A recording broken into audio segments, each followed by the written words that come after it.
We are live. We are talking about writing every single day, writing daily. That's our goal. Welcome. I am Devin, and today we are going to talk about getting unstuck with writing, and probably my number one tip for that. But just a heads up, I'm Devin Galaudet, the editor-in-chief of In the Know Traveler.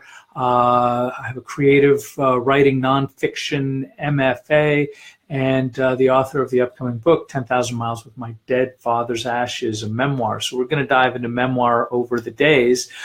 We do this every day. Hopefully it'll turn you on to write more, write better, whether you are writing a personal letter or not. So if you want, you can always subscribe somewhere here. Or here. I'm not even sure what side it's on. I'm going to be on a variety of things, so you can subscribe on YouTube or on Facebook, where we do our sort of like daily live thing at 1 o'clock. And so anyway, today we are going to be discussing sort of my number one thing.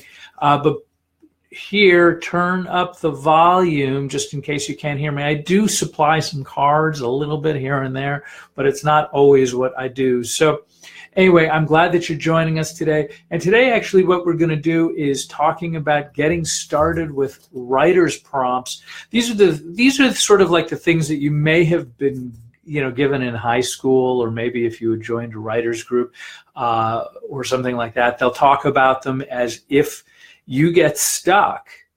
This is a great way to unstuck you. Basically, let's say you're working on your book and you think you've said everything that you could possibly say, but you know in your heart you are nowhere near done. And so you may sit in front of the computer screen or in front of a typewriter if you were born in 1965 or something like that.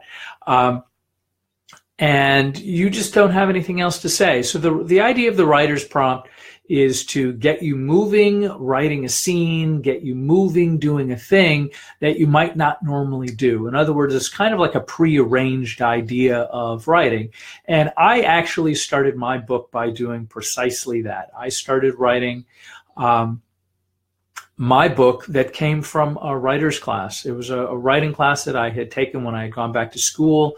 I was in a BA program. I don't remember the exact writing prompt, but I got a lot of them during that time, and I think they were incredibly useful. I still use them, not so much, because much of the stories that I'm writing at this stage of the game are things that come directly from my life. So there isn't a lot to do other than really dive deep and get clear about what your intention is in your writing. But they're terrific for nonfiction. If you just don't know where to start, they're a terrific place to begin.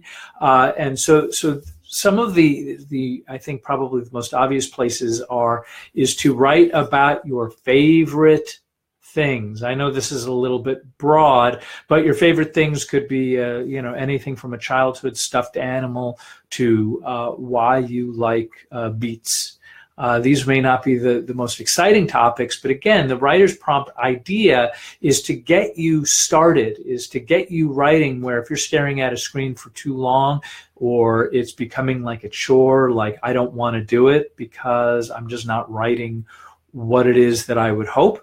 These are great things to start. Favorite things are sort of like things that you know about. Favorite things are things that are probably sort of like right in front of you, so you can describe them physically if that's a possibility, or you can dive into the why you like them, and hopefully you can create something that's going to be interesting and compelling, because writer's prompts really, maybe they'll turn into a book like as they have for me, but more often than not, it's just something to kind of like get your pen moving, get your fingers hitting the keys on the keyboard to get you motivated and writing more. The things that will up the ante aren't necessarily the things that you like, but the things that you don't like, your least favorite things. These are the things that get under your skin. These are the things that develop into a rant. And actually, when I first started making these cards, I'm just jot them down in like 2 minutes.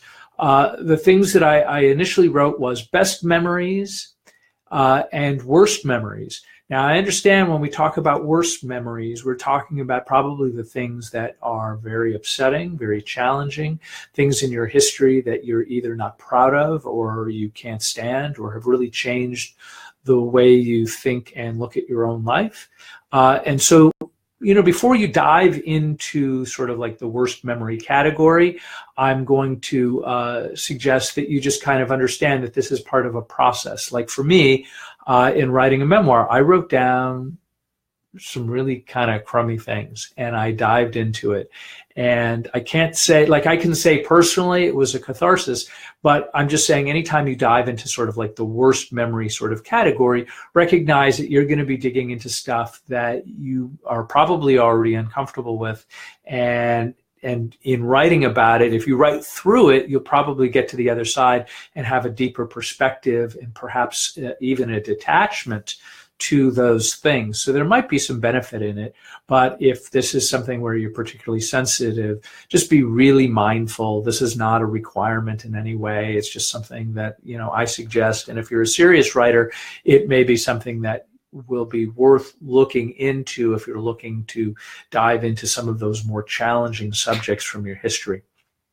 Anyway, so some of my favorites are where we take a particular scenario in terms of a writing prompt, where you basically put two people that have nothing to do with each other or maybe even hate each other completely, and you put them in some sort of a benign environment. The benign environment, something regular, is kind of like a common theme. The one that I'm going to talk about is the dentist office. That basically means that you're putting two people in a dentist office in a waiting area where they are stuck together. Yes, you can put one person in the dental chair. Yes, you can put the other one and make them the dentist. It doesn't really matter. But what you're doing is you're taking a very common circumstance, and you're taking the idea being you're taking two uncommon people and you're throwing them in the room together. Meaning, let's say Larry is a talkative genius who loves karate, and you put him in a room with Sue, who is quiet and shy, but from first glance, she loves Larry. So whatever it might be, you can have, obviously you can have, people that are opposite politically. You could just have like a hardcore Democrat against a hardcore Republican and let the feathers fly. And, a lot of this is going to be about, describe the dentist office, describe the two opposite people, describe the future lovers, and then describe the dialogue, give them dialogue to say of what's going to happen. Obviously, when people don't get along, that kind of, this is why you turn on Facebook and you find 500 things where people are disagreeing with constantly. So, that's an easy thing to do, is just have people disagree about common things and let them fight it out. But if nothing else, it's easy to get the pen moving in these kinds of moments. So I highly recommend that.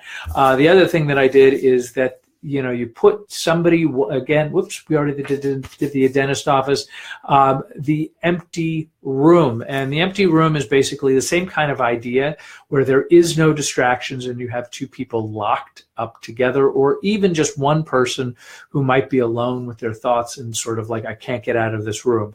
And frequently for me, I start off with like, it's just a white room. It's empty, and whatever you want to put in there is yours to do. This lends itself obviously better to a fiction circumstance, but it also might work if you are looking to deal with sort of like people, from your own history, like grandparents who may have, passed many years ago. So anyway, that's what I got today. As always, write your questions down, follow on Twitter, subscribe. We do this all the time. And if you answer your question here, let me know that you're here. Let me know what's working. And if you have ideas for future podcasts, let me know. I'm still working on this technology thing in terms of getting guests, but we're going to be doing that in the very near future. I have like a long list of very smart people who are going to talk about their fields of expertise with us in the future. So regardless of what you want to accomplish in writing, I'm going to be able to, I know people who are going to be able to tell you about their expertise. So anyway, remember to like us. Find us tomorrow, 1 o'clock. I'll look forward to seeing you there. Thanks so much for joining us today.